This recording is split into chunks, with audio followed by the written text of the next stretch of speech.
Hi folks, John Cordisco back again with another chess video for you.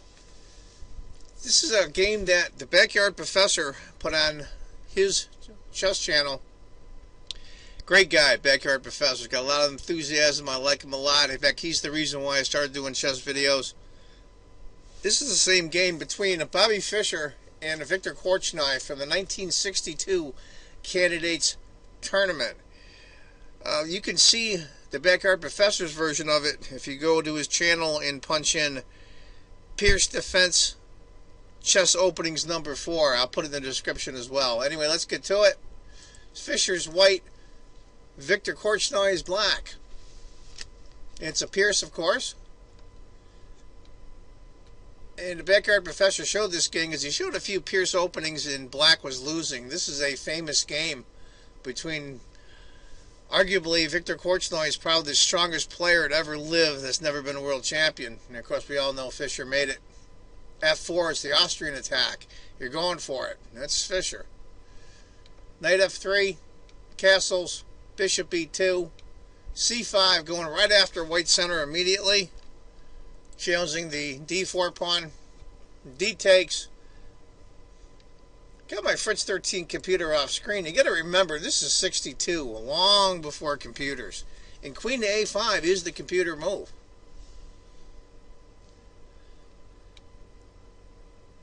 Now, the computer shows knight to D2 or queen to D3 for white. Remember, this is pre-computer days. Fischer probably had this worked out in his mind. He had an incredible memory. If instead of castling, oh, what am I doing here? Queen A5, white castles. Inferior, not as good as pawn takes, because then after knight takes, queen to D3, bishop takes, pawn takes, knight takes D6. White's pawns are pretty busted up on the queen side, and that's a really strong knight on D6. And black's light squared bishop's got a nice run too. After white castles, queen takes the pawn, check, king goes in the corner, knight C6. Computer says white has an active position, and I agree. Knight to D2, he's bringing the knight around on the queen side.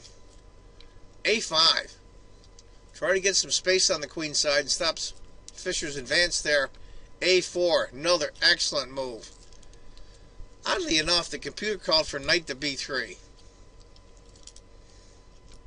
I thought A4 was a good move. After knight to B3, queen to B6, A4, and then knight to B4. That's a good outpost for that, for black's knight. After A4, knight to B4 anyway. Knight to B3, hitting the queen. Queen moves. And this is where Fischer, I think, maybe got a little overextended. Computer calls for F5. Just started to go after the pawns, period. Or busted up white's king side. And then bishop to D2 is a second move. Fischer goes G4.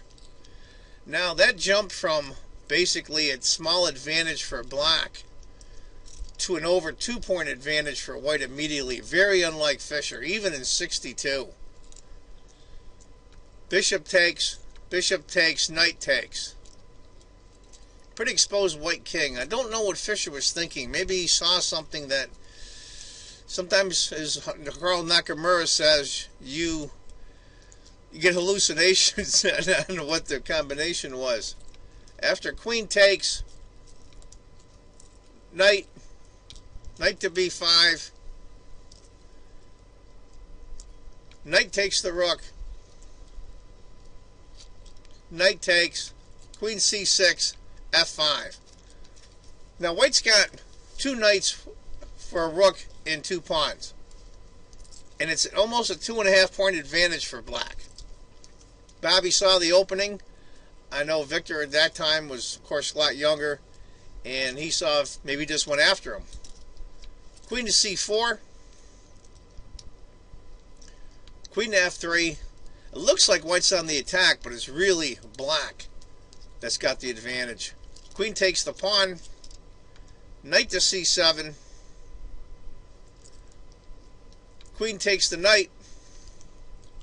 And this is another mistake by Fischer. He should have taken the rook on a8. That's what it calls for. Instead he went knight to d5, which increases the lead to almost 4 points for black.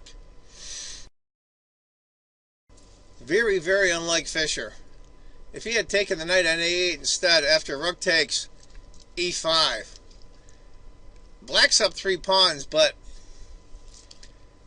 there's always that threat that the knight, or excuse me, bishop on c1 will move, hitting the queen. There's a lot of things going on here, but that's what Bobby decided. Rook a to e8. It's amazing how these guys find the computer moves even in the early 60s. If bishop had taken the pawn after knight takes check, king moves, bishop e3, and it's black's lead is down considerably. It's still a point and a half, but so you made the right move. Bishop g5, queen takes the pawn, bishop takes, even still, bishop e5. Black finds the move. Rook to f2, queen checks, rook f1.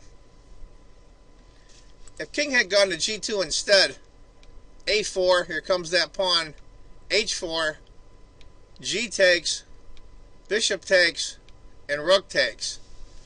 And that's 4 pawns up for black. Basically, Bobby's doomed here.